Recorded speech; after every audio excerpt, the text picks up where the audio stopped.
bonjour à toutes et à tous, bienvenue, c'est Smart Impact, l'émission des entreprises à impact positif en format XXL. Aujourd'hui, 1 heure d'émission avec notre rubrique Prêt pour l'impact. C'est la question que je pose une fois par semaine à une personnalité qui compte dans l'économie française. C'est Jérôme Sadier, le président du Crédit Coopératif, qui répondra tout à l'heure. Dans ce Smart Impact, je vous présenterai aussi l'événement Quartier Général, le rendez-vous des entrepreneurs des quartiers soutenu par BPI France et la Caisse des dépôts.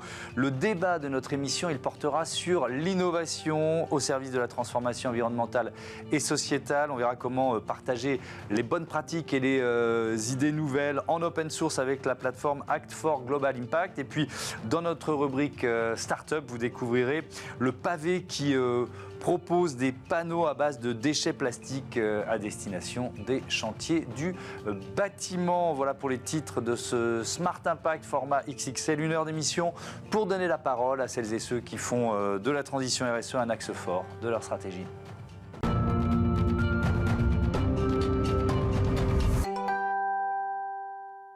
L'invité de ce Smart Impact, c'est Julien Noronha. Bonjour. Bonjour. Bienvenue. Vous êtes le directeur exécutif en charge de la communication de BPI France. On va parler de l'événement Quartier Général qui se tient ce 5 décembre. D'abord, quelques mots, quelques chiffres pour rappeler ce rôle, qui est un rôle majeur de la banque publique d'investissement. C'est quoi? C'est la banque des entrepreneurs, pour simplifier? Oui, c'est ça.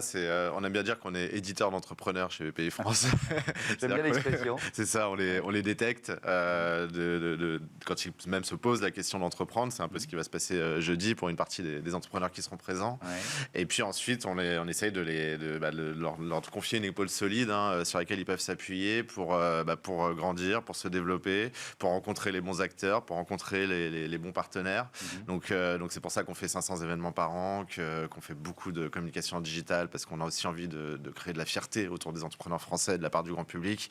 Mais derrière ça, bien sûr, on a nos métiers que sont le financement des entreprises françaises, l'investissement. On est quand même, selon les trimestres, la première société d'investissement au monde en nombre de mouvements, et première ou deuxième, ça dépend, et toujours première en Europe. Oui. Donc on est très actif en investissement. On a tout un dispositif d'accompagnement des entrepreneurs. On a monté des écoles. on a 1000 dirigeants par an qui rentrent dans des écoles pour passer de 10 millions d'euros de chiffre d'affaires à 100, 200, 300 millions d'euros de chiffre d'affaires en un an, avec des effets de promo. On les remet sur les bancs de l'école. Et puis bien sûr, on accompagne les entrepreneurs à l'export, parce que une grande partie des PME ETI françaises font une majeure partie de leur chiffre d'affaires à l'export, et celles qui ne le font pas, on les amène à découvrir un peu le monde. Juste un chiffre à commenter quand même. J'ai trouvé ça 2023, 63 milliards d'euros injectés dans le financement de l'économie française. On est quasiment à la fin de 2024. On sera sur des montants on sera sur des montants équivalents, même peut-être un peu supérieurs. Ouais. Mais bien sûr, on a un dispositif très puissant qu'on porte avec l'État, avec la Caisse des dépôts. On connaît bien France 2030, qui est un vrai plan Marshall du soutien à l'innovation et plus largement au développement des PME ETI françaises et de l'ensemble de l'économie d'ailleurs. Donc oui, on investit massivement, on veut soutenir l'ensemble de l'énergie entrepreneuriale qu'il y a dans ce pays, parce qu'elle est magnifique. J'ai la chance, moi mon métier, c'est de faire des kilomètres. Donc je passe mon temps en région, dans les territoires, auprès des PME, auprès des ETI, auprès des entrepreneurs. On a la chance de voir cette dynamique, cette énergie, cette résilience aussi, parce que ça fait quand même depuis le Covid qu'ils s'en prennent pas mal, les entrepreneurs. Et quand on va les voir, ils sont pas du tout moroses. Et ils attendent, pardon de vous interrompre, mais ils attendent de l'État un cap et de la continuité. Là, on est dans cette espèce de flou absolu concernant le budget. Ça inquiète quand même beaucoup d'entrepreneurs. Bien sûr que ça inquiète. Les incertitudes inquiètent toujours. Comme je viens de le dire, ils ont quand même vécu le Covid, la crise de l'énergie, la guerre en Ukraine, la crise des matières premières, et là maintenant l'instabilité politique. Donc oui, c'est difficile, mais en même temps, on n'a jamais eu autant de dossiers que cette année de projets de développement, d'investissement de la part des entrepreneurs. Nos 50 directions régionales reçoivent des dossiers tous les jours, elles n'en ont jamais eu autant. Donc il y a un espèce de paradoxe entre, en effet, des craintes qu'ils ont, et ils ont raison de les avoir. On sait que le monde de l'investissement a ralenti, on sait que les corpos sont un peu attentistes par rapport à la situation politique. Donc forcément, ça impacte leur carnet de commandes et leurs projets, mais ils ne lâchent rien. ils continuent de porter des projets. Donc moi, mon rôle, et nous, notre rôle chez BPI France, c'est de continuer d'avoir ce jaune solaire, d'irriguer de la positive, du positif dans le pays et de montrer, et y compris aux Français, qu'il y a cette énergie en France. Et notamment avec donc, cet événement quartier général, ce 5 décembre, à la communale de Saint-Ouen. Présentez-nous l'événement, de quoi il s'agit ? Alors, BPI France, c'est BPI toute la France et tous les entrepreneurs. C'est-à-dire qu'on adresse, quel que soit le stade de maturité de l'entrepreneur et bien sûr les différents marchés. Dans les quartiers prioritaires de la ville, il y a une énergie entrepreneuriale incroyable, un intentionniste sur 5 donc, qui a envie de créer une entreprise, qui a envie de la développer, mais ils ont des difficultés qui sont spécifiques. Déjà, le faire savoir, qui est pour le coup notre mission. Ils ne savent pour beaucoup pas qu'il y a une telle équipe de France à leur service, prêt à les accompagner s'ils ont envie de monter un projet. Cette équipe de France, c'est ce qu'on appelle, nous, le collectif Cap Créa. C'est 27 réseaux d'accompagnement qui représentent 300 associations en France, 30 000 bénévoles, qui sont au service de tous les créateurs d'entreprises, dont les entrepreneurs issus des quartiers prioritaires de la ville. Et là, ils peuvent trouver des financements, de l'accompagnement, du mentorat, plein de choses. Donc, il y a un enjeu sur le faire savoir. Et puis, il y a un enjeu qui me semble important, c'est de montrer aussi au pays que dans ces quartiers prioritaires de la ville, il y a toute une population qui a envie de transformer le pays, qui a envie d'apporter sa contribution. Oui, c'est changer un peu la perception des quartiers. Bien sûr, et qui a envie, et qui apporte des projets dans tous les domaines d'activité. On a des industriels, on a des deep tech, on a bien sûr du commerce, donc il y a une vraie dynamique. Il faut la montrer, il faut la soutenir. Et en fait, depuis 2019, on tourne dans les quartiers prioritaires de la ville. Donc, on installe des villages avec les réseaux d'accompagnement. On a 50 bus en France. C'est quoi ? C'est la tournée entrepreneuriat. C'est ça. D'accord. Donc, on va dans les territoires. Ça vient boucler un peu cette tournée, cet événement ? On a notre côté forain qu'on a toujours à se promener dans les territoires et à aller voir les gens. On aime la proximité humaine chez BPI France. On fait beaucoup de digital, bien sûr, mais on aime rencontrer les gens. On pense qu'il n'y a pas plus fort que de mettre des gens en relation, que de les rencontrer. Donc, on le fait de manière très active. Et c'est vrai que là, le QG, c'est la première fois qu'à la communale à Saint-Ouen, le 5 décembre, ça va être complètement gratuit. On fait venir, je pense, alors, on a quasiment 12 000 inscrits à l'heure où je vous parle, donc c'est énorme, qui viennent de toute la France. On a des trains qui viennent avec des entrepreneurs de toutes les grandes périphéries urbaines de France. Et on va célébrer. On va apprendre. Il y aura des ateliers.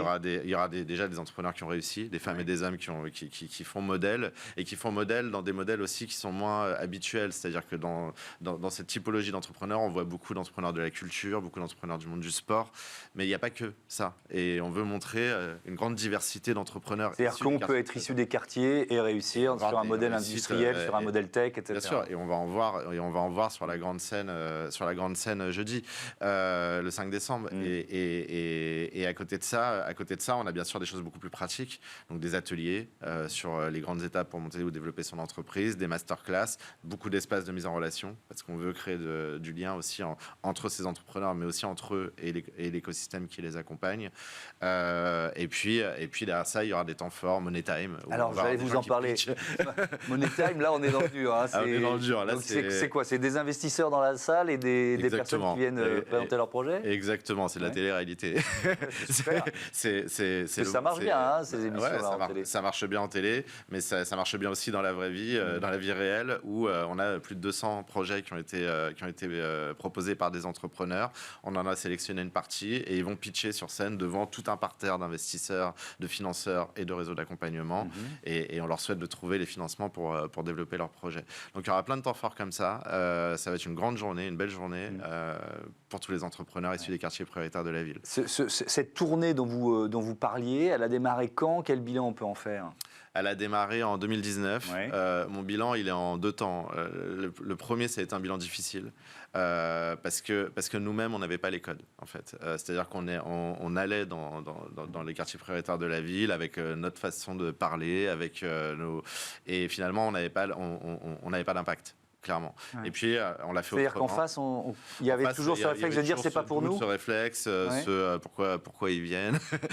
Voilà, il y avait un peu ça. Et en fait, ce qu'on a fait, c'est qu'on a mis celles et ceux qui leur parle au quotidien autour de la table. On avait une table de 30 personnes, là je me rappelle. Moi j'ai posé la feuille de route et je leur ai dit dites-moi où est-ce qu'on fait une erreur, quoi. Et donc ils nous ont bien challengé. Et là on est reparti sur les routes autrement, avec des lieux différents, une autre façon de communiquer. Et là on a eu 1000 personnes par date. Donc 1000 personnes par date.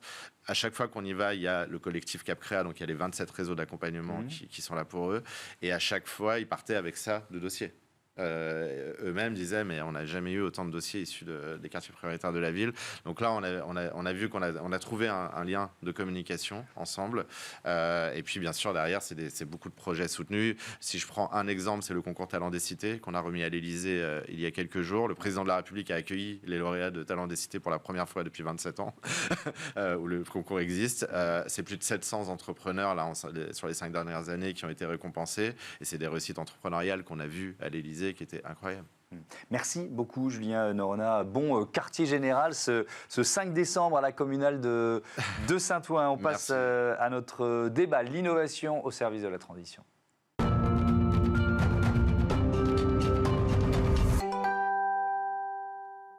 Le débat de Smart Impact avec Nathalie Piriou-Deslandes, bonjour. Bonjour. Bienvenue, vous êtes la fondatrice de Act for Global Impact. François Lebas, bonjour. Bonjour. Bienvenue à vous aussi, chef des ventes industrielles chez Epson. Allez, vous nous présentez Act for Global Impact en quelques mots. En quelques mots, en fait, je vais vous présenter en une phrase. En fait, je le résume aujourd'hui en disant que c'est le portail des écosystèmes d'innovation durable. Ouais. Parce qu'en fait, l'idée est d'apporter aux entreprises quelque chose de très pragmatique, très pratique. Et aujourd'hui, ce portail rassemble déjà plus de 1000 solutions qui sont analysées, décortiquées, etc., associées à un moteur de recherche qui permet de requêter en fait, par type de problématique. Et chemin faisant, c'est créer aussi un annuaire de ces gens qui font les solutions et qui se monte aujourd'hui à près de 3000. Donc vraiment, c'est un outil de navigation dans les bonnes pratiques de développement durable. Alors, mais vous, votre modèle économique, c'est quoi ? Alors, le modèle économique, justement, comme c'est vraiment un outil de mise en commun, de partage des savoirs. Là, on parle d'innovation en open source, quoi, d'une certaine façon. Alors, il y a une partie, effectivement, qui est effectivement de l'open innovation. Et donc, le modèle, enfin, c'est vraiment de l'innovation. Donc, tout est à créer, même le business model. Donc, il y a plusieurs applications. Il y a effectivement ce niveau de consultation du portail. En imaginant un premier niveau qui soit freemium, justement, pour faciliter l'accès, et puis aussi pour attirer. Et puis ensuite, comme il y a un moteur de recherche qui pourra être associé après avec des algorithmes, etc., on peut bâtir des fonctionnalités qui pourront donner lieu à des options où on paiera un forfait. Voilà. Mais après, on peut s'en servir comme outil pédagogique pour des ateliers de formation, de sensibilisation. Et il y a tout un programme d'accompagnement qui peut être aussi associé. Parce que du coup, on ne se contente pas de poser des discours au niveau des entreprises, mais on leur donne ce portail, en fait, comme source perpétuelle d'aller chercher de l'inspiration et des partenaires, en fait. Et après, et là, François va pouvoir intervenir, c'est un outil aussi de référencement de solutions. Donc, c'est vraiment un outil aussi de marketing par la preuve. D'accord. Alors justement, j'allais vous poser cette question, François Lebas, parce que Epson est client de Act for Global Impact. Qu'est-ce qui vous intéresse dans ce modèle, dans cette démarche ? L'ouverture, la mutualisation. Ça veut dire qu'en fin de compte, si jamais on veut pouvoir avancer en ces périodes où justement la preuve est faite que le réchauffement climatique, que le dérèglement climatique a vraiment des conséquences pour tout le monde, c'est vraiment de s'associer, de s'allier. Donc de pouvoir partager les savoir-faire, les bonnes pratiques. Et puis aussi, nous, on est sur un marché de l'impression, principalement, de la vidéoprojection, mais on ne va que sur un segment. Or, les solutions doivent être transversales. Donc c'est couvrir toutes les applications, tous les marchés. Et donc, la solution de Nathalie couvre l'ensemble des bonnes pratiques, des savoir-faire. Et je pense qu'il faut qu'on soit tous ensemble. Alors, je trouve ça très bien. Et on voit de plus en plus cette philosophie, d'une certaine façon, se développer. Au départ, c'est un peu contre-intuitif quand même dans le monde du business. Je vous pose la question à tous les deux. Peut-être François Lebas pour commencer et ensuite Nathalie Piriou. C'est dommage. C'est dommage si jamais c'est contre-intuitif. Je pense qu'il faut sortir des silos. Je pense qu'il faut travailler ensemble. Il faut toutes les bonnes volontés. Alors, vous avez tout à fait raison, Hugues. Thomas Hugues, pardon. C'est contre-intuitif. Et c'est ça qui est génial, en fait. Alors, moi, j'ai un peu un tempérament un petit peu d'outsider, je dirais. Ouais. Et je pense que les solutions ne vont pas venir du centre du business tel qu'il est aujourd'hui. Ouais. Elles viennent de la marge. Et moi, volontairement, je me suis mis à la marge parce que cette façon de rentrer dans la complexité, en fait, d'essayer d'aborder toutes les problématiques en même temps, ça peut paraître stupide. Mais en fait, c'est là qu'on découvre les chemins et en abordant les choses de façon transversale, en fait. Parce qu'aujourd'hui, la création de valeur, elle n'est plus du tout dans les silos. Et quand on parle d'économie circulaire, si vous restez dans votre périmètre, il ne se passe rien. Et avec le portail, en étiquetant, en fait, chaque solution qui est internationale, parce que le portail, aujourd'hui, il rassemble, donc j'ai dit 3000 acteurs, il y en a à peu près la moitié sur la France, et il traverse 80 secteurs d'activité. Donc, sur un périmètre, vous avez des coproduits, des sous-produits dont vous ne savez que faire. Et à un autre endroit, mais à l'autre bout du monde ou même à côté de chez vous... Oui, parfois, ça peut être la porte à côté. Ah, absolument. Il y a quelqu'un qui a développé un process où il crée de la valeur avec ces produits qui n'ont pas de valeur aujourd'hui. Ouais. C'est-à-dire que je suis industriel, j'ai des déchets qu'on appelle aussi des coproduits, je ne savais pas quoi en faire. D'un seul coup, ça devient une nouvelle matière première. Voilà. La difficulté aujourd'hui dans cette démarche... Tout repose sur la création de filières. Donc, s'il n'y a pas mutualisation, comme disait François, et fédération des forces, on ne peut pas créer les filières. Donc, l'idée du portail, c'est à la fois de trouver des solutions, mais aussi d'avoir une autre vision sur cette notion de compétition, en fait. Moi, ce que je fais chaque fois dans le portail, c'est qu'une solution est exposée avec un benchmark. C'est-à-dire qu'on retrouve des compagnies qui font à peu près la même chose, mais c'est jamais exactement la même chose. Et c'est ça qui est intéressant. Ouais. Et les compétiteurs entre eux, du coup, n'ont plus du tout la même approche et travaillent ensemble pour justement créer ces filières. Sinon, il n'y a pas de rentabilité. Ouais. Les solutions, on va rentrer dans le détail, ou les innovations que vous proposez qui sont partagées finalement sur cette plateforme, sur Act for Global Impact, il y a quoi ? On s'est rencontrés lors des Fashion Green Days sur Lyon, où justement on parlait de l'industrie textile. Et dans l'industrie textile, on a développé différentes solutions. Une solution qui est d'imprimer sans eau. Donc c'est révolutionnaire. On a des machines de plus en plus compactes pour pouvoir les mettre au cœur des villes, histoire que justement on puisse retrouver à la fois le bassin d'emploi, le bassin de vie et la zone de chalandise. Et on va avoir aussi une solution qui s'inspire du Paper Lab, qui est une solution pour défibrer, pour refaire du papier, économie circulaire. Donc c'est-à-dire que c'est l'imprimante alors je veux comprendre comment ça fonctionne. Très simple dans la logique. Recyclage du papier de bureau. Exactement. C'est-à-dire que le groupe Seiko Epson, il est né autour du lac de Souaix, c'est comme Thonon-les-Bains, c'est-à-dire que là, entre lac et montagne, dans un écrin de verdure. Et dès la création, il y a plus de 80 ans, les dirigeants, la petite société de fabrication de montres, parce que c'est Seiko. Tout part exactement, exactement. Donc de la précision, d'accord. Et donc a promis à la communauté, au village, de se dire, ben voilà, nous on touchera pas au lac, on va protéger le lac et l'environnement autour verdoyant. Donc l'ADN d'Epson, c'est la précision et le développement durable. On fabrique des solutions d'impression papier. C'est bien, on génère du déchet. Donc on a développé une machine qui permet de recycler le papier. On refait du papier sans eau, 20 centilitres, histoire d'humidifier la machine. Cette solution-là, elle s'est défibrée de la cellulose du papier, donc elle s'est défibrée aussi des fibres textiles naturelles. Et donc ces fibres-là, cette machine-là, permet de pouvoir utiliser les tonnes de tissus qui sont justement générés par la fast fashion ou d'autres aberrations comme ça, pour pouvoir refaire de la matière, c'est redonner de la valeur. Et globalement, c'est avoir une économie circulaire. Il faut qu'on baisse notre empreinte. Donc vous proposez vos innovations. Est-ce qu'il y a aussi des innovations sur la plateforme vous voyez ce que je veux dire ? Mais oui, des bonnes pratiques d'autres, peut-être de concurrents ou d'autres, dans d'autres secteurs de laquelle vous allez vous inspirer. Et évidemment, nous le groupe Seiko Epson travaille en open innovation. Donc ça veut dire que le but c'est de travailler ensemble. Il faut que les systèmes soient collaboratifs. On va parler d'impression textile où on va faire attention à la qualité de nos encres, mais il faut que l'ensemble, le tissu, d'accord, ou que nous, notre guide, c'est les objectifs de développement durable, d'accord, de l'ONU. Oui. D'accord. Bon, ça veut dire que globalement, c'est une vision holistique de l'économie.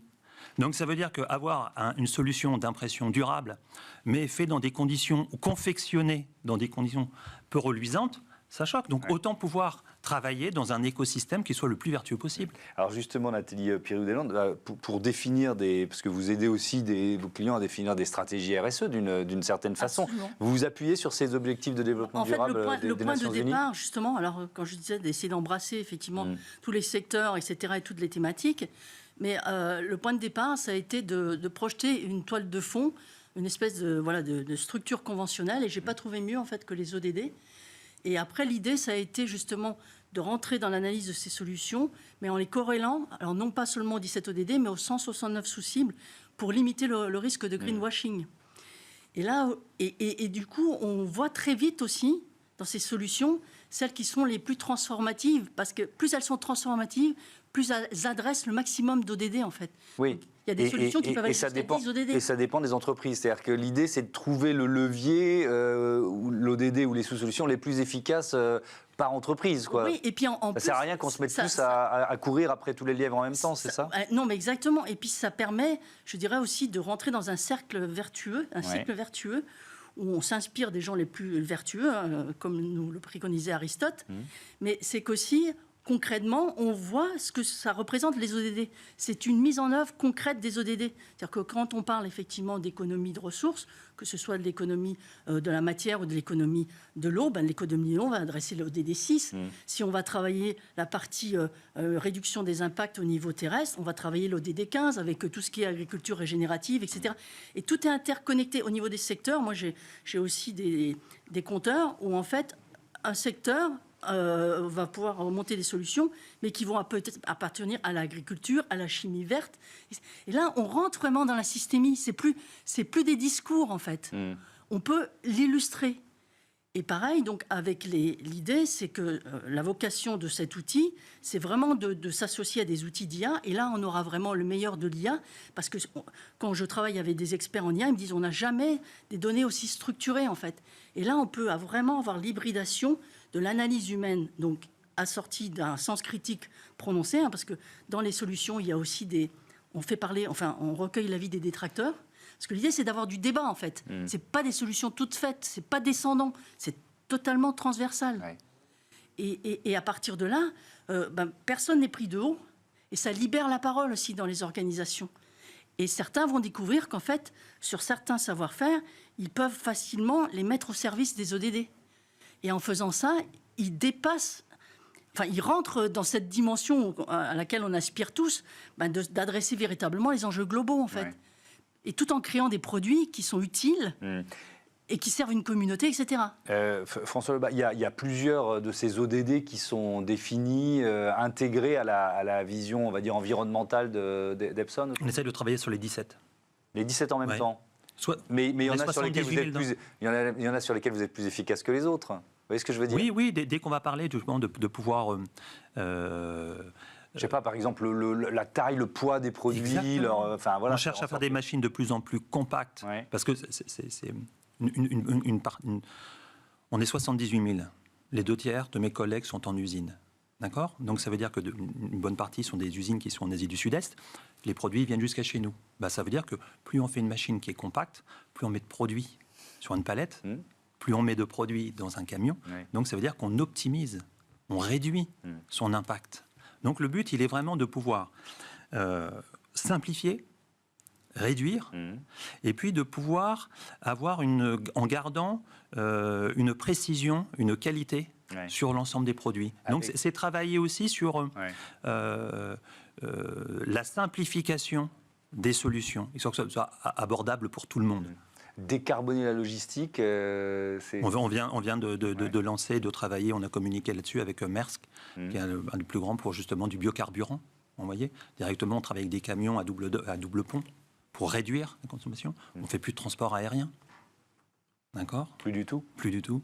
Voilà. Pour pouvoir justement avoir l'objectif 2023, il a été tenu, c'était de pouvoir que toutes nos usines, toutes nos installations soient en énergie renouvelable. L'objectif 2025, c'est de réduire notre émission de gaz à effet de serre de 34%. L'objectif 2050, c'est d'être négatif au niveau du bilan carbone, et puis de ne plus chercher de ressources souterraines.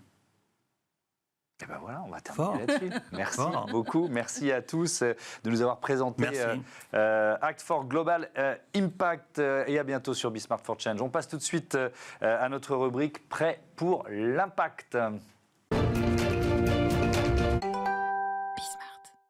Prêt pour l'impact, c'est une nouvelle rubrique dans notre émission. C'est la question que je pose chaque semaine à un ou une CEO, chef d'entreprise, ministre, économiste, personnalité engagée, se succèdent sur ce plateau. Et je suis très heureux d'accueillir Jérôme Sadier. Bonjour. Bonjour à vous. Bienvenue, vous êtes le président du Crédit Coopératif. Tiens, on va commencer par une question toute bête. C'est quoi une banque coopérative ? C'est tout simplement une banque qui appartient entièrement à ses clients, ça c'est d'un point de vue juridique. Et puis la plupart du temps, les histoires de nos banques coopératives, parce qu'il y a le crédit coopératif bien sûr, depuis 1893, mais les banques populaires, les caisses d'épargne, le crédit agricole, le crédit mutuel, sont les banques coopératives françaises et qui d'ailleurs pèsent la majorité de loin du marché de la banque de détail en France. Ouais. Il est né le crédit coopératif il y a quoi ? Il y a près de 130 ans, c'est ça ? Alors oui, en 1893, son histoire, c'est qu'à l'époque, en fait, la grande banque de l'époque, dont certaines grandes banques existent encore, ne finançait que les grandes familles et la révolution industrielle et pas du tout les besoins des entrepreneurs de terrain, etc. Le crédit coopératif, lui, est né de la demande des coopératives ouvrières qui n'avaient pas accès au crédit, comme les banques populaires sont nées des petits entrepreneurs ou des commerçants ou des artisans qui n'avaient pas accès au crédit non plus. Les agriculteurs n'avaient pas non plus accès. Donc chacun a créé ses banques, en fait, pour y parvenir. C'est quoi le périmètre du crédit coopératif aujourd'hui ? Le crédit coopératif, c'est tout faire. Il sait faire tous les métiers de la banque, absolument sans exception. Il fait évidemment de la banque de détail pour d'abord des entreprises et des associations, des mutuelles, des coopératives. En fait, c'est son terrain de jeu initial. On est d'abord une banque de personnes morales, comme on dit. Et puis on est devenu une banque de particuliers progressivement à partir des années 1990 et de plus en plus aujourd'hui, à vrai dire. Donc on touche un public large, mais un public qui se retrouve d'abord dans ce que le crédit coopératif affirme comme principe d'action. Prêt pour l'impact, c'est la question centrale de cet entretien, de ce grand entretien. Alors évidemment, quand on est président du crédit coopératif, on l'est peut-être un peu plus que dans d'autres banques, mais ça veut dire quoi, l'engagement pour la transition environnementale ? Écoutez, nous on a parfois un débat entre nous sur le terme impact. Bon, comme il est rentré dans le langage courant et qu'il englobe pas mal de dimensions, on l'a fait nôtre également. Alors, on préfère qualifier l'impact plutôt que choisir le terme tout seul impact. On peut rajouter positif. Il peut être positif, c'est quand même mieux, mais il peut être négatif. Si vous avez un impact sur votre pare-brise de voiture, je ne suis pas sûr que ce soit positif, en fait. Mais dont acte. Parlons d'impact. Évidemment, le crédit coopératif, il a un projet qui émane de ses clients eux-mêmes, en fait, de sociétaires qui ont demandé au fil des années que leur argent ne serve pas à n'importe quoi. Historiquement, c'était pour servir aux besoins de ses clients exclusivement. D'ailleurs, on était une banque, comme toutes les banques coopératives au départ, une banque coopérative fermée. On ne prêtait qu'à ceux qui devenaient sociétaires de la banque et donc qui avaient des dépôts. Après, nous sommes ouverts parce que la réglementation bancaire nous y a conduit de toute façon. Mais on a décidé de rester fidèle à l'idée que ce sont nos sociétaires qui décident ce qu'on doit faire de l'argent. Et des sociétaires, de façon de plus en plus nombreuse, nous ont d'abord demandé d'agir dans leurs intérêts directs, une économie réelle ancrée sur les territoires. Ensuite, puisqu'on s'est ouvert beaucoup au monde associatif, au secteur sanitaire et social, le monde du handicap, le monde de la solidarité internationale, des organisations nous ont demandé de ne pas faire n'importe quoi avec leur argent et donc de l'orienter vers eux principalement. Et puis on a eu aussi le tournant de la transition écologique. Il y a pas mal d'années maintenant, on nous a demandé d'être pionniers dans le financement des énergies vertes, par exemple. Ça, c'était pour la partie positive et en même temps de réduire nos engagements, à vrai dire on n'en avait pas trop, sur un certain nombre de secteurs qui, eux, étaient censés avoir un impact négatif, pour parler avec le mot d'aujourd'hui. Oui, donc ça veut dire qu'il y a des secteurs que vous ne financez pas, très clairement. Absolument. Lesquels ? On a choisi d'exclure en fait certains secteurs. Ça fait déjà quand même maintenant 30 ou 40 ans qu'on est sur ces sujets-là. Dans le secteur de l'énergie, on exclut tout financement d'une énergie carbonée. On était pour le coup assez pionniers. Et aujourd'hui, 100% de nos financements vers le secteur de l'énergie sont tournés vers les renouvelables. On était pionniers avec du solaire en France. Et bon, aujourd'hui, tout le monde s'y met. Donc on est un peu moins en position majoritaire. Mais on a été aussi engagé sur la transformation des terres agricoles en terres bio. On était les premiers à le faire. Mais on exclut parallèlement à ça les phytosanitaires. On exclut l'industrie du tabac, le secteur de l'armement aussi, même si ça peut être aujourd'hui sujet à débat, d'exclure. Mais aujourd'hui, tout le problème qu'on a, enfin, c'est pas un problème en soi, mais le débat qu'on a, c'est de ne pas raisonner seulement en termes d'exclusion, mais aussi de raisonner en termes proactifs, dire voilà, sur certains secteurs qui sont vraiment dans la transition, il faut qu'on mette le paquet. Et pas l'énergie nucléaire. Non. Est-ce que c'est pas justement un modèle un peu daté, ça, de refuser de financer l'énergie nucléaire? Je pense qu'il y a un sujet à débat. Alors, je ne pense pas que les grands producteurs d'énergie nucléaire aient besoin du crédit coopératif pour financer leurs activités, pour être tout à fait honnête. Ce débat-là sur l'énergie nucléaire, en fait, il a été chez nous mené dans les années 70, lorsqu'il y avait encore grande confusion, d'abord, entre le nucléaire civil et le nucléaire militaire. C'est la première chose. Deuxièmement, c'est vrai que par rapport au choix... Puis il y avait la grille de lecture idéologique des Verts allemands, qui ont été les premiers, les plus offensifs et qui s'est imposée un peu partout. Oui, c'est vrai. Même si objectivement, ça n'a pas vraiment d'écho en tant que tel dans notre sociétariat. C'est plutôt qui est pragmatique par rapport à ses besoins. Mais c'est vrai qu'il y avait ce grand débat qui n'a pas vraiment évolué de manière constructive, on va dire, dans notre pays. Mais après, moi, je suis prêt à ce qu'on ait un débat. Mais jusqu'à nouvel ordre, l'énergie nucléaire n'est pas non plus une énergie renouvelable. Le jour où il sera renouvelable, on pourra, je pense, en reparler plus sereinement. Mais par rapport aux choix stratégiques que nous devons faire en tant que pays et pas forcément en tant que banque, c'est sûr qu'il faudra choisir. L'une des rubriques de cette interview, c'est la question du CIO. Alors la semaine dernière, notre invité, c'était Julien de Normandie, l'ancien ministre, qui est aujourd'hui à la fois dans la start-up Sweep et dans le fonds à impact Raise. Et voici ce qu'il voulait vous demander. On écoute. Bonjour Monsieur Sadier, Julien de Normandie. Je suis très heureux de vous poser une question. Je sais votre engagement vis-à-vis du groupe coopératif. Il me semble que le capitalisme est chronophobe, c'est-à-dire qu'il a peur du temps. Souvent on dit le temps c'est de l'argent. Je pense qu'en fait la réalité c'est que pour le capitalisme, toute minute perdue est de l'argent non gagné. Comment dans le monde coopératif, comment dans ce monde financier que vous appelez de vos voeux, prenez-vous en compte cette tyrannie des temps, chère par exemple à McCartney? Merci beaucoup. La tyrannie des temps, toute minute perdue pour le capitalisme et de l'argent non gagné. Comment vous prenez en compte cette tyrannie des temps? Est-ce que vous la ressentez, tiens? Alors, évidemment que, déjà, une banque coopérative, elle est par définition orientée vers le temps long.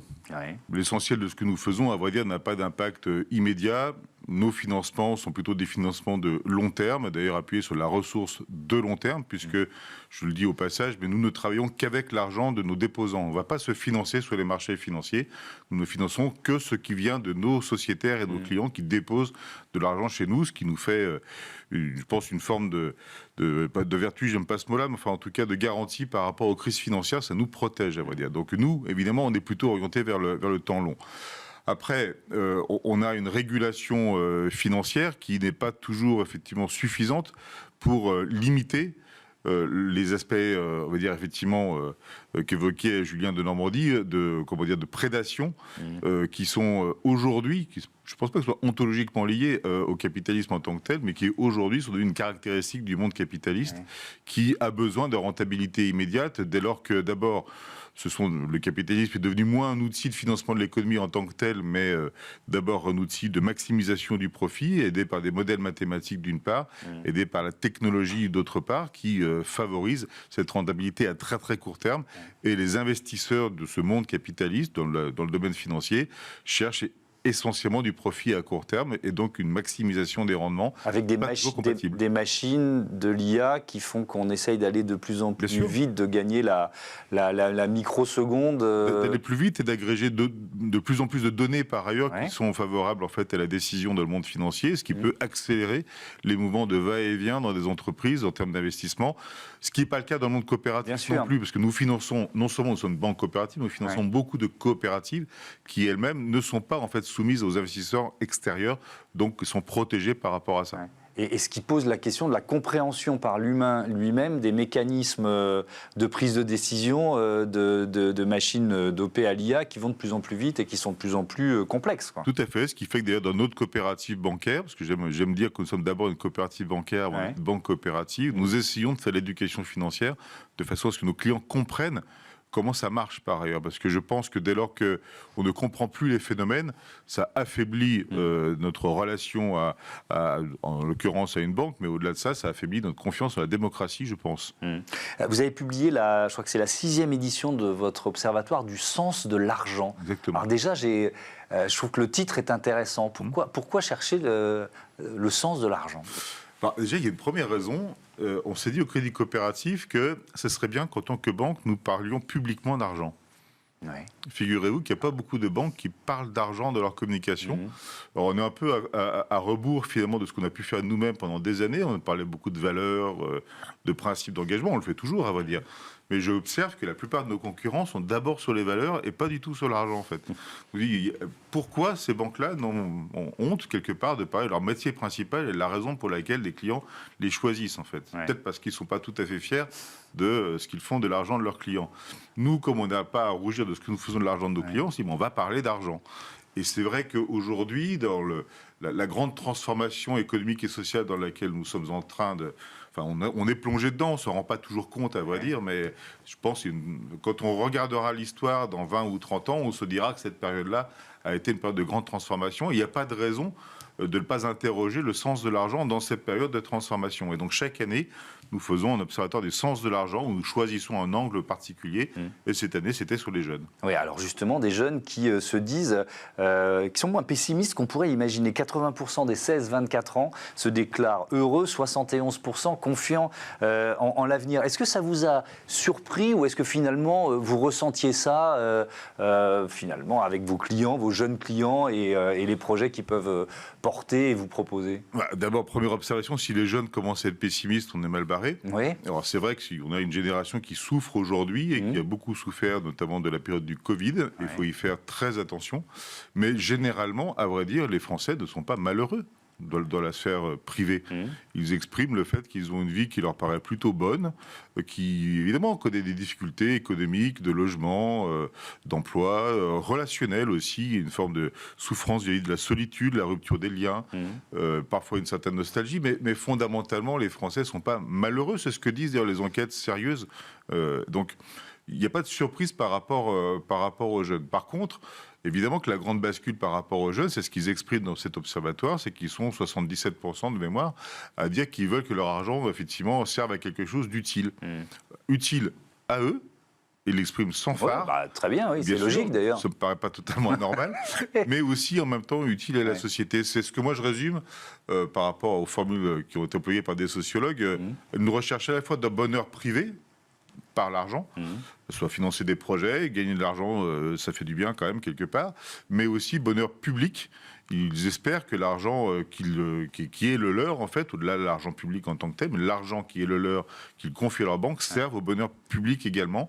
Donc ça veut dire que cet argent doit être employé à des choses qui sont utiles à la société et à l'environnement. Allez, on va ouvrir une rubrique. Je vous propose une photo dans ce Prêt pour l'Impact. C'est la photo de Benoît Hamon.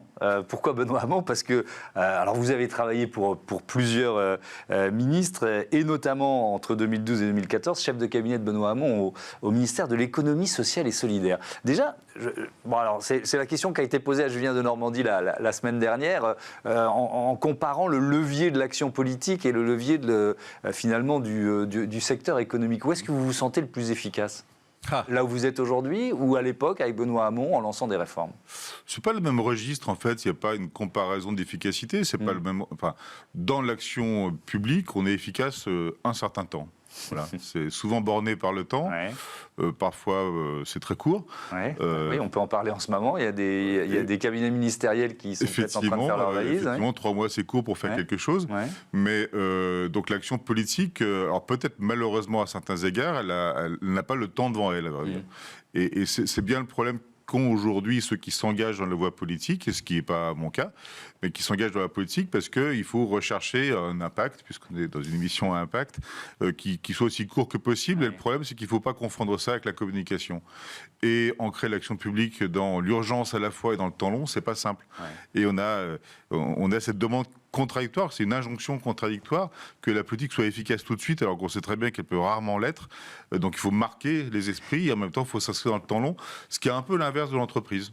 Ouais. Et d'ailleurs, ça incite certains politiques à ne pas se préoccuper des thématiques qui justement, ou des décisions qui auront un effet dans 15 ou 20 ans. Vous voyez ce que je veux dire? Oui, mais l'inverse c'est vrai aussi en fait. Ouais. C'est vrai aussi de certains chefs d'entreprise qui ont le nez sur leur guidon, qui ne voient pas forcément au-delà de leurs intérêts. Moi je pense que l'entreprise doit être aussi politique au sens de sa conception, de sa place dans la cité, de sa responsabilité sociale, environnementale bien sûr, mais aussi territoriale par exemple. Je pense que la politique n'a pas de leçons à donner à l'entreprise, mais l'inverse est vrai aussi. Par contre, il faut mieux se comprendre, je pense. On n'est pas sur le même registre, mais par contre, si vous pouvez réconcilier les domaines d'activité et la façon de comprendre l'intérêt collectif qu'il y a à avancer ensemble, je pense que en fait, le pays s'en sortirait mieux. Ouais. Devenir ministre, c'est une proposition qui ne se refuse pas? Pour ce qui me concerne, en général.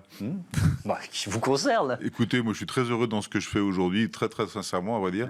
Je pense que, pour répondre à votre question précédente, ce que j'essaye d'imprimer au Crédit Coopératif s'inscrit effectivement dans le temps long. L'action ministérielle aujourd'hui me semble effectivement parfois un peu trop fugace pour permettre de s'épanouir. Après, moi je suis un bon républicain, attaché à mon pays, attaché à l'intérêt général, au-delà d'ailleurs des convictions personnelles que je peux avoir, et je respecte celles des autres. Et si la question devait se présenter, évidemment que ça se réfléchit, parce qu'on ne dit pas non par principe à ce genre de choses, mais quand faut-il savoir pourquoi faire. Vous avez alors donc ministère de l'économie sociale et solidaire. Ensuite, vous avez présidé ESS France, l'organisation qui représente les acteurs, les actrices de cette économie sociale et solidaire. Il continue de gagner du terrain, ce modèle. On se posait la question d'un nouveau capitaliste qui est en train de réinventer, ou en tout cas de se remodeler. Est-ce que c'est de ce côté-là qu'il faut chercher les bonnes pratiques, les exemples à suivre?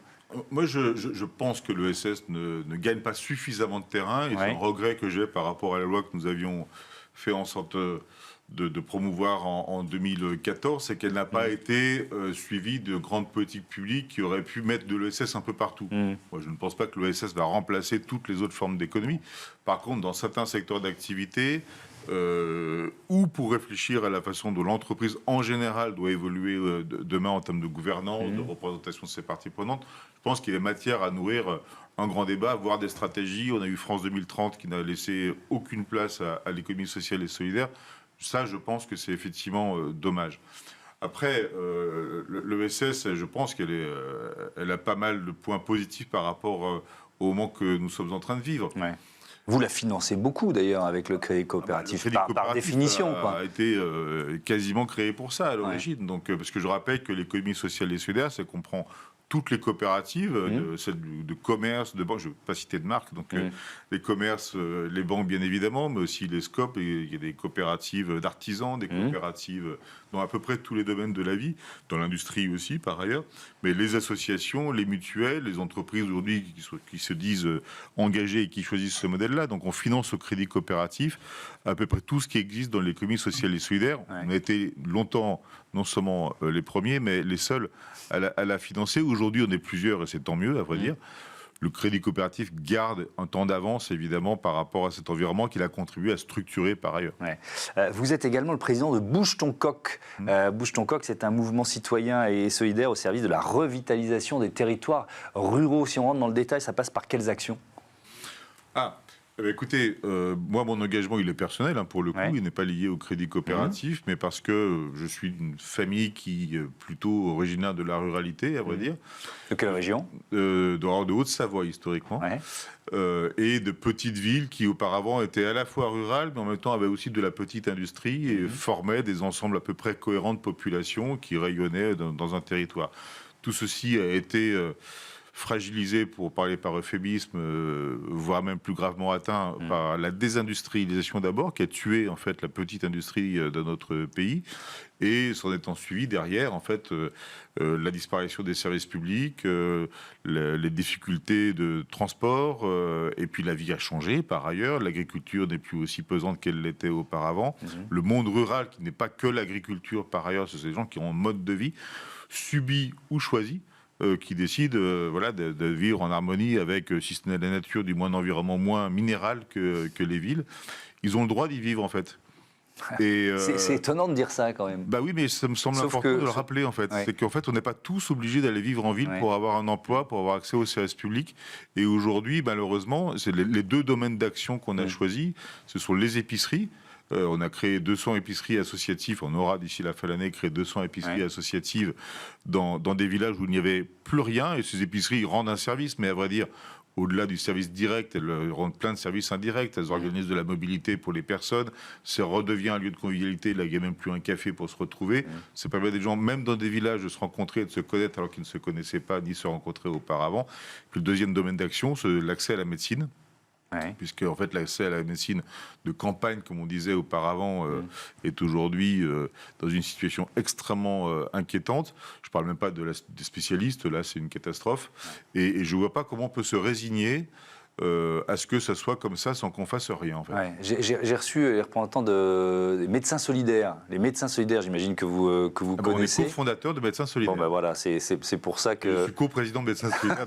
Alors ça, je ne l'avais pas. Vous voyez, petite erreur dans ma préparation de l'émission, je n'avais pas cette info. Alors d'ailleurs, vous avez participé à ce livre « Toi des villes et moi des champs » consacré aux ruralités du XXIe siècle, publié par la Fondation Jean Jaurès et les éditions de l'Aube. Et on y a puisé une citation. Voici la citation de ce Prêt pour l'Impact. Vous dites ceci: la société rurale, elle est vivante, dynamique, solidaire, tout en étant percluse d'inégalités et de mauvais traitements publics. Je voudrais qu'on se concentre sur ces mauvais traitements publics. De quoi il s'agit ? D'abord, j'assume totalement cette citation. Elle est de moi, effectivement. La société rurale n'est pas plus ni moins dynamique que le reste de la société. En fait, nos sociétés bougent de partout. C'est totalement sous les radars, malheureusement. Les politiques ne le voient quasiment pas. On ne va pas revenir sur pourquoi, parce que ce n'est pas l'objet de l'émission. Mais ce n'est pas parce qu'on est dans la ruralité et qu'il y a des difficultés que les gens ne se bougent pas. Ils font plein de choses, en fait. D'ailleurs, dans l'ESS, pèse 25% des emplois privés en zone rurale. C'est pas pour rien, on va dire, parce que les gens s'entraident, créent des associations. Il y a le rôle des mutuelles qui est important également, et des coopératives agricoles dans le monde rural. Donc, il existe plein de choses. Par contre, les services publics se sont retirés. Et ça, c'est gravissime, à vrai dire. Et quand je parle de mauvais traitement public, c'est qu'en fait, malgré le fait que des élus locaux, malgré le fait que des réseaux associatifs tirent la sonnette d'alarme en permanence, je ne peux pas qualifier ça autrement que des mauvais traitements. Les mauvais traitements, c'est intentionnel. Moi, je pense qu'au bout d'un moment, quand on ne réagit pas, et ça fait des années qu'il n'y a plus de réaction, voire même, à contrario, un repli des services publics, on ne traite pas les gens comme il faut, en fait. Et c'est pour ça que j'appelle ça, un peu crûment, des mauvais traitements publics, parce que les décideurs politiques ne sont pas à la hauteur de ce qu'il faudrait faire pour des personnes qui, encore une fois, ont le droit de vivre dans ces zones-là, en fait. Et ils sont propriétaires de leur maison, enfin, de leur logement, la plupart du temps. Ils ont envie de vivre comme ça. Ils assument le fait d'être parfois loin des centres de vie, d'emploi, etc. Donc de faire des déplacements un peu longs qui leur coûtent de l'argent. Pour ça qu'ils ont besoin de voitures. Les débats sur le carburant ne sont pas neutres, évidemment. Ils ont droit d'avoir des loisirs, ils ont droit d'avoir l'accès à la santé, ils ont droit, ils paient des impôts comme tout le monde. Donc il y a des décisions à prendre en considération. Et alors pourquoi elles ne sont pas prises ou plus prises ? C'est une logique de rentabilité appliquée à la décision publique, en fait, ou au service public ? Oui, je pense qu'il y a depuis longtemps... Ça coûte trop cher de maintenir des services publics pour des populations moins importantes. Il y a un effort de management public qui a amené à ça. Il y a un problème de raréfaction de la ressource publique, si ce n'est raréfaction, en tout cas, à mon sens, de mauvaise orientation de la dépense publique. Il y a un problème de représentation politique aussi, puisque en fait, la plupart des décideurs politiques ne sont plus issus, en fait, ne sont plus élus dans les zones rurales, alors que ça représente quand même encore des dizaines de millions de Français, on va dire.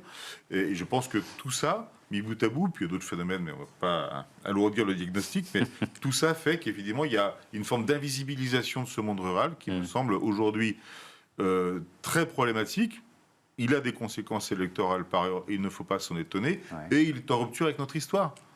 Notre histoire, elle est fondée aussi sur le monde rural. Ouais. Est-ce qu'un Emmanuel Macron qui s'est présenté comme le président de la Startup Nation quand il est arrivé a mis trop de temps à se retourner, si tant est qu'il se soit tourné vers le monde rural? Je pense qu'il ne s'est jamais tourné vers le monde rural, hormis l'épisode des cahiers de doléances et du grand débat national. Ouais. Enfin, je ne sais pas s'il a lu des cahiers de doléances, à vrai dire. Oui, enfin, on ne sait pas qui les a lus. Il a rencontré dans le grand débat national, certes un auditoire sélectionné, mais néanmoins, je pense qu'il ne peut pas ne pas avoir touché du doigt en fait la réalité qui était exprimée. Il ne peut pas dire qu'il se soit en suivi quelque chose de concret. Je pense que de toute façon, le fait d'incarner, à sa demande, une Startup Nation, suivi en cela par la façon dont les services publics aujourd'hui organisent leurs activités. L'exclusion numérique est un sujet qui est aujourd'hui majeur dans notre pays, et notamment au monde rural. Non pas seulement parce que les gens ne sont pas formés aux outils, mais parce qu'en fait, on n'a pas accès au réseau, tout simplement. Moi, j'habite dans la Nièvre, où heureusement que la fibre est arrivée grâce au département il y a 2 ans, mais avant ça, je n'avais pas la 4G. Donc, on ne peut pas y travailler, en fait. Donc, quand on vous demande de faire des démarches pour accéder aux services publics, alors même que vous n'avez pas de réseau Internet pour y parvenir, c'est problématique. Et je vais vous citer l'anecdote, mais il y a chaque année, en zone rurale, un phénomène, en zone semi-rurale, les McDo accueillent un pic de connexion au moment de Parcoursup. Parce qu'en fait, c'est l'endroit où on peut se connecter sans trop de problèmes. Et je pense que c'est quand même un sujet. Voilà. Pardon pour l'anecdote. Non, mais c'est pas une chaîne de fast-food de devenir un service public. Non. On est bien d'accord. Merci beaucoup, Jérôme Sadier, c'était passionnant. Merci d'avoir participé à ce grand entretien et à bientôt sur Be Smart for Change. On passe à notre rubrique Startup tout de suite.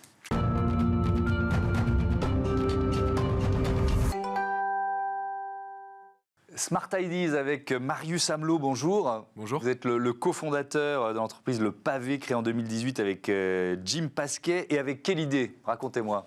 L'objectif, il naît à l'école d'architecture. Je suis architecte de formation avec un double constat. Le premier constat, c'est la pollution générée par le secteur du bâtiment et le peu de solutions en termes de matériaux proposés. Le bois, le métal, le béton, le verre, qu'on soit à Paris ou à Dakar ou Sao Paulo, c'est toujours les mêmes procédés, les mêmes matériaux qui sont employés, alors même que les ressources et les cultures sur ces territoires sont totalement différentes.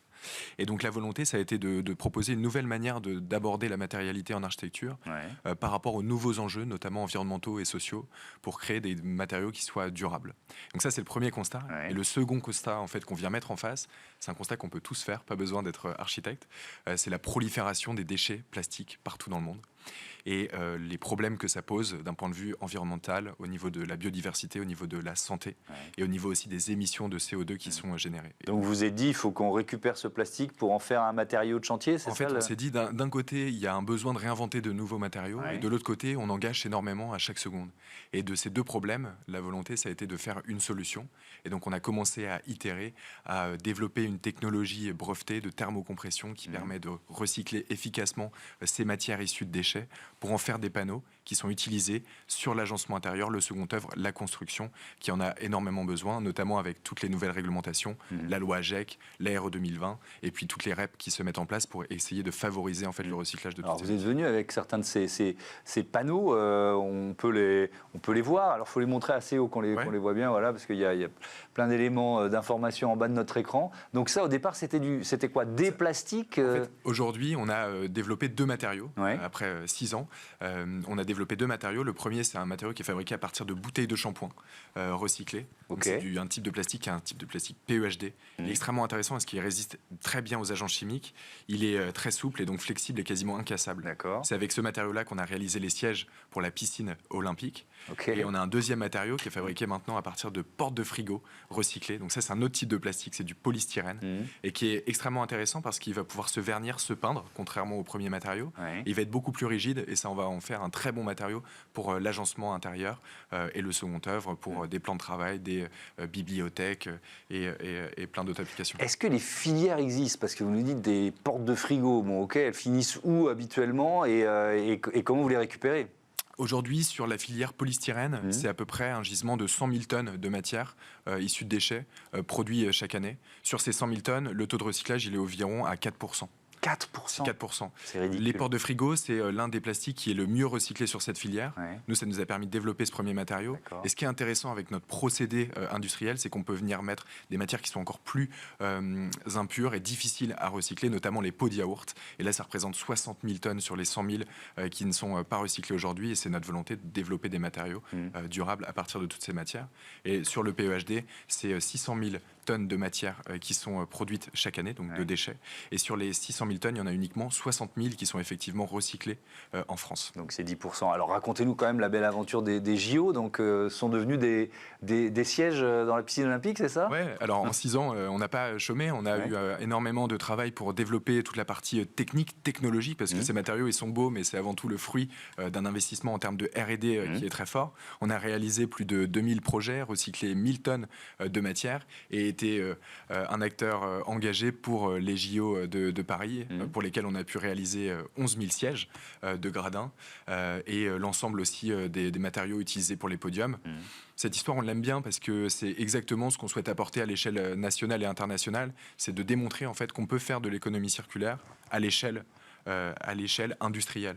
Et aujourd'hui, ce qui manque selon nous et la volonté depuis le départ, c'était de se dire il y a une problématique qui est énorme, celle des déchets plastiques. Il y a un secteur qui est immense, qui est celui du secteur du bâtiment. Si on ne propose pas une solution qui est à l'échelle, qui est scalable et qui peut être un élément de réponse à l'échelle globale, ben en fait, on va rester dans le greenwashing et puis ça va être décevant en fait, pour l'ensemble des utilisateurs. Et là, avec le projet des Jeux, on a montré qu'on était en capacité de créer de l'économie circulaire à l'échelle territoriale. Sur les 100 tonnes qui ont été recyclées pour ce projet, ça a été 80% du plastique qui provenait directement d'Île-de-France. On s'est associé avec des recycleurs locaux, des centres de tri locaux. On a reconnecté nos savoir-faire pour être en capacité de récupérer ces déchets en Île-de-France, les transformer à Aubervilliers dans l'une de nos 2 usines et les employer sur l'Arena Porte de la Chapelle pour 8000 sièges qui sont toujours sur place parce que c'est un événement temporaire. Mais c'est 11 000 sièges en tout avec la piscine olympique. Ils ont vocation à rester 10, 20, 30 ans, voire plus. Merci beaucoup Marius Amelot et bon vent à votre entreprise au pavé. Voilà, c'est la fin de ce numéro de Smart Impact. Je vous dis à demain sur Be Smart for Change. Salut.